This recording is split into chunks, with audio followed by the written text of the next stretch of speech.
आपको erectile dysfunction है और आप उसका ट्रीटमेंट ढूंढ रहे हैं तो आपके ट्रीटमेंट कोई मोटी मोटी 3 कैटेगरी में आएंगे। इन मेडिकेशंस के करेक्ट उपयोग से सही डोज को सेट करने से मरीज में आई कोई भी हार्मोन की कमी ठीक की जा सकती है, जिस कारण से मरीज को इरेक्टाइल डिस्फंक्शन में काफी आराम मिलता है। इनके अलावा हमारे पास नेचुरल सप्लीमेंट्स आते हैं जो माइल्ड या मॉडरेट इरेक्शन में हेल्पफुल होते हैं। ये सप्लीमेंट्स के अंदर ब्लड सप्लाई बढ़ाते हैं, दवाइयों के एक्शन को इम्प्रूव करते हैं, इनमें हुए डैमेज को रिवर्स करते हैं। ऐसी मेडिसिन है जो इन्वेस्टिगेशनल है या ट्रायल फॉर्म में है। ये मेडिसिन अच्छा रिस्पॉन्स दिखा रही है पर अभी रेगुलर यूजेज में नहीं है। इन मेडिकेशंस के बहुत डिफरेंट मैकेनिज्म ऑफ एक्शन है। तो बेसिकली इरेक्टाइल डिस्फंक्शन के लिए हजारों ड्रग्स है जिनका कुछ कुछ मात्राओं में अलग अलग इफेक्ट है। अगर मरीज को सही से स्टडी किया जाए, उसके इरेक्टाइल डिस्फंक्शन का कॉज ढूंढा जाए, उसको असेस किया जाए तो उसके हिसाब से दवाइयों से भी मरीजों को काफी हद तक रिलीफ मिल जाता है। आज हम बात करेंगे कि अगर किसी मरीज को इरेक्टाइल डिस्फंक्शन है या लिंग के अंदर तनाव नहीं आता या लिंग खड़ा नहीं होता तो उसके लिए क्या क्या लेटेस्ट इलाज अवेलेबल है। नमस्कार दोस्तों, welcome back to my YouTube channel. मैं हूं डॉक्टर विजयन गोविंदा गुप्ता, नई दिल्ली में एक एंड्रोलॉजिस्ट यानी पुरुष रोग विशेषज्ञ। आज का वीडियो है इरेक्टाइल डिस्फंक्शन या पुरुष नपुंसकता के डिफरेंट इलाज। आज हम बात करेंगे कि अगर किसी मरीज को इरेक्टाइल डिस्फंक्शन है या लिंग के अंदर तनाव नहीं आता या लिंग खड़ा नहीं होता तो उसके लिए क्या क्या लेटेस्ट इलाज अवेलेबल है। पर आज हम इस पूरे जो इरेक्टाइल डिस्फंक्शन के ट्रीटमेंट का एक ओवरव्यू या जो भी ट्रीटमेंट्स अवेलेबल है उनके बारे में एक शॉर्ट समरी डिस्कस करेंगे। तो इरेक्टाइल डिस्फंक्शन मतलब कि लिंग में तनाव नहीं आ रहा। लिंग में तनाव क्यों नहीं आता, उसके कारण जैसे साइकोजेनिक या वीनोजेनिक या आर्टेरोजेनिक या न्यूरोजेनिक ईडीज पे मेरे सेपरेट वीडियोस है जो आप देख सकते हैं प्लेलिस्ट में। आपको इरेक्टाइल डिस्फंक्शन है और आप उसका ट्रीटमेंट ढूंढ रहे हैं तो आपके ट्रीटमेंट कोई मोटी मोटी 3 कैटेगरी में आएंगे। पहला कैटेगरी है दवाइयाँ मतलब मेडिसिन मतलब जो आप ले सकते हैं या इंजेक्शन लगवा सकते हैं जिससे बॉडी में इंप्रूवमेंट आ जाए।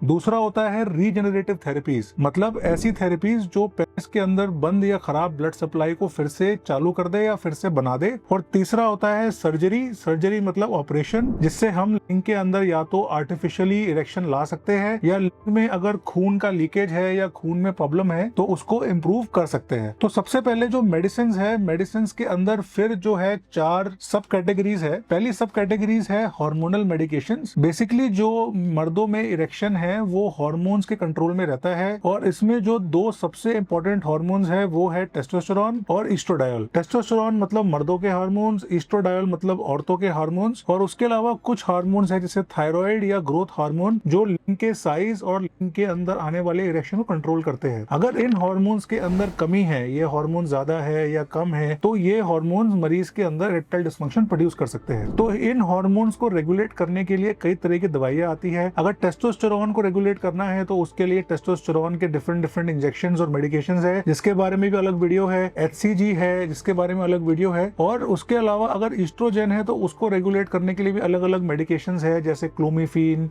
टेमोक्सिफेन, एनास्ट्राजोल, लेट्रोजोल। और ग्रोथ हार्मोन है तो उसके लिए भी जैसे सोमैटोस्टैटिन। इन मेडिकेशंस के करेक्ट उपयोग से सही डोज को सेट करने से मरीज में आई कोई भी हार्मोन की कमी ठीक की जा सकती है, जिस कारण से मरीज को इरेक्टाइल डिस्फंक्शन में काफी आराम मिलता है। सेकेंड जो कैटेगरी ऑफ मेडिसिन है वो है PDE5 इनहिबिटर्स। ये दवाइयां वो है जो लिंग के अंदर ब्लड की सप्लाई को बढ़ाती है। और इसके अंदर जो 3 मेडिसिन है उसमें सिडनाफिल है, टडालाफिल है और वर्दानाफिल है। इन तीनों के बारे में भी मेरा सेपरेट वीडियो है, पर बेसिकली इन मेडिकेशन को लेकर हम पेनिस में ब्लड की सप्लाई बढ़ा सकते हैं। इन तीनों मेडिकेशंस की डोज और सेटिंग इस पे डिपेंड करती है कि मरीज की एज क्या है, उसका जो ब्लड सप्लाई का इशू किस लिए है और उसको कितनी बार महीने में या कितनी बार दिन में संभोग करने की इच्छा है। इनके अलावा हमारे पास नेचुरल सप्लीमेंट्स आते हैं जो माइल्ड या मॉडरेट इरेक्शन में हेल्पफुल होते हैं। ये सप्लीमेंट्स के अंदर ब्लड सप्लाई बढ़ाते हैं, दवाइयों के एक्शन को इम्प्रूव करते हैं, इनमें हुए डैमेज को रिवर्स करते हैं। इसके अंदर L arginine, citrulline, carnitine, lycopene, omega fatty acids, CoQ10 जैसे बहुत सारे सप्लीमेंट्स है जिनको अगर हम मरीज को हार्मोन्स और मेडिसिन के साथ में ऐड करें तो मरीज को काफी फायदा मिलता है। और लास्ट ऐसी मेडिसिन है जो इन्वेस्टिगेशनल है या ट्रायल फॉर्म में है। ये मेडिसिन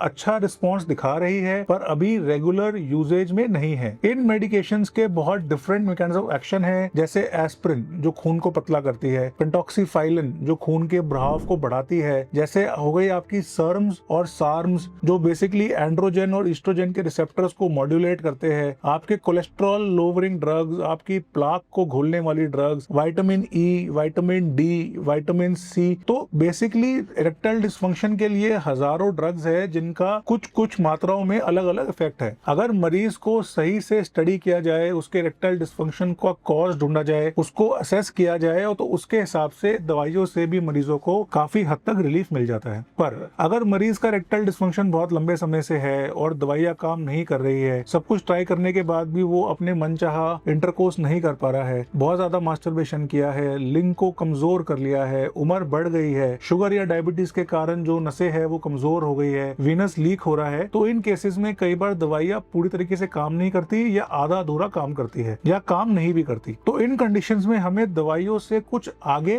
सर्जरी के लिए जाना पड़ता है। पर दवाइयों और सर्जरी के बीच में एक कैटेगरी है इन्वेस्टिगेशनल ट्रीटमेंट्स की, जिनको बोलते हैं रीजनरेटिव ट्रीटमेंट्स। मतलब जो लिंग के अंदर ब्लड सप्लाई बढ़ाती है, लिंग के अंदर कोई क्लॉट या प्लाक है तो उसको घोलती है, लिंग में नया ब्लड का फ्लो बढ़ाती है, कोई लीकेज है तो उन वॉल्व्स को ठीक करती है, पेनिस में ग्रोथ करती है, पेनिस की श्रिंकेज को रिवर्स करती है, पेनिस में मोटापन लेके आती है। तो ये थेरेपीज में 3 थेरेपीज आती है। एक तो है पी शॉट या पीआरपी। बेसिकली आपका ब्लड लेते हैं, उसको फिल्टर कर उसमें जो ग्रोथ फैक्टर्स है इंक्लूडिंग प्लेटलेट्स, उनका इंजेक्शन पेनिस में लगता है। ये इंजेक्शन प्रॉपर्ली लगाना जरूरी है, तभी उसका असर आता है।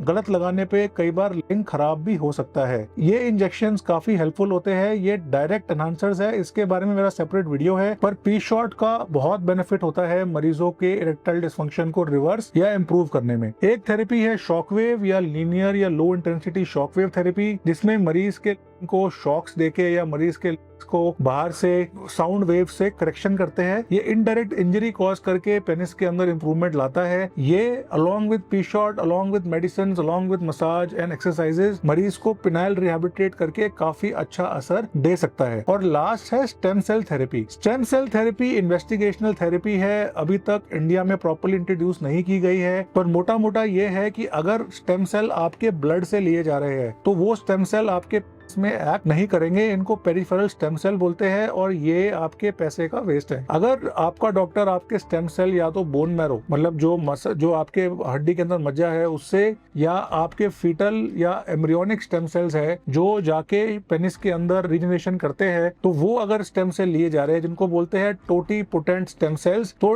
TSCs अगर आप में यूज किए जा रहे हैं तो वो एक इन्वेस्टिगेशनल थेरेपी है। इंडिया में अप्रूव नहीं है, कुछ सेंटर्स है वर्ल्ड में जहाँ पर हो रही है और बहुत ज्यादा एक्सपेंसिव है और उससे भी कई बार इरेक्टाइल डिस्फंक्शन में फायदा आता है। अगर सब कुछ करने के बाद भी हमारे को फेलियर ही मिल रहा है तो हमारे पास फिर 2 सर्जिकल मेथड्स है। कई बार अगर वीनोजेनिक ईडी है जिसमें वेन्स से ब्लड का लीकेज है, तो इन वेन्स को, इन वॉल्व्स को रिपेयर या बंद करने से मरीज को बेनिफिट होता है। इन सर्जरीज में वीनस ट्रिपिंग, इन सर्जरीज में डॉर्सल वीनस लाइगेशन, इन सर्जरीज में वीनस वॉल्वुलर रिपेयर नाम की 3 सर्जरीज होती है जो शॉर्ट ड्यूरेशन सर्जरीज है और मरीज को काफी फायदा दे सकती है। और लास्ट में आते हैं हमारे इम्प्लांट मतलब आर्टिफिशियल रॉड्स। ये अगर इम्प्लांट्स को लिंग में लगा दिया जाए तो फिर से एक अत्यंत सुखदायी एक्सपीरियंस मिल सकता है। तो अगर आपको इरेक्टाइल डिस्फंक्शन है तो पहली जरूरत आपकी ये है कि आप उस मर्ज को समझिए और उसको नेचुरली ठीक करने के बजाय एक प्रॉपर एंड्रोलॉजिस्ट से मिलिए। वो एंड्रोलॉजिस्ट पता लगाएगा कि आपका इरेक्टाइल डिस्फंक्शन क्यों है, आपको क्या क्या हम कर सकते हैं जिससे आपको इंप्रूवमेंट आए। पहले हम मेडिकेशन ट्राई करेंगे, अगर फेल करते हैं तो फिर हम रिजनरेटिव थेरेपीज वो ट्राई करेंगे और अगर वो फेल करते हैं तो फाइनली आप में इम्प्लांट लगाएंगे। पर इरेक्टाइल डिस्फंक्शन का कंप्लीट सोल्यूशन पॉसिबल है, सारे ही मेथड सेफ है, कोई डेंजरस या हार्मफुल नहीं है और मरीज को लंबे समय तक नॉर्मल सेक्सुअल लाइफ एंजॉय करने के लिए अलाउ करते हैं। तो अगर आपको मेरा ये वीडियो पसंद आया तो इसको प्लीज देखिए, इसको लाइक कीजिए, इसको दोस्तों से शेयर कीजिए। आपको कोई डाउट्स है तो उसको कमेंट्स में लिखिए, मैं कोशिश करूंगा आपको आंसर देने की। आप चाहे तो मुझसे व्हाट्सएप पे भी इंक्वायरी पूछ सकते हैं। नॉर्मली व्हाट्सएप में 5 से 7 दिन लग जाते हैं रिप्लाई आने में। अगर कोई बहुत डिटेल्ड क्वेश्चन है या आपको बहुत ज्यादा डिटेल में बात करनी है तो ऑनलाइन कंसल्टेशन का ऑप्शन भी है जो थोड़ा सा पेड है, बहुत मामूली खर्च है, पर उसमें मैं आपसे ऑनलाइन बात कर सकता हूँ और आपको आपकी प्रॉब्लम्स का सोल्यूशन दे सकता हूँ। जिसमें आप दवाइयाँ है या कुछ है तो वो अपने शहर में ही यूज कर सकते हैं। मैं कोई दवाइयाँ यहाँ से कुरियर नहीं करता, दवाइयाँ एलोपैथिक है, आपको आपके शहर में भी मिल जाएगी। और अगर आपको मेरे से इम्प्लांट कराना है या पी शॉट कराना है या कोई डिटेल थेरेपी करनी है तो क्लिनिक पे आके मिलिए, आपको प्रॉपर इलाज मिलेगा। इस वीडियो को देखने के लिए थैंक यू, टेक केयर।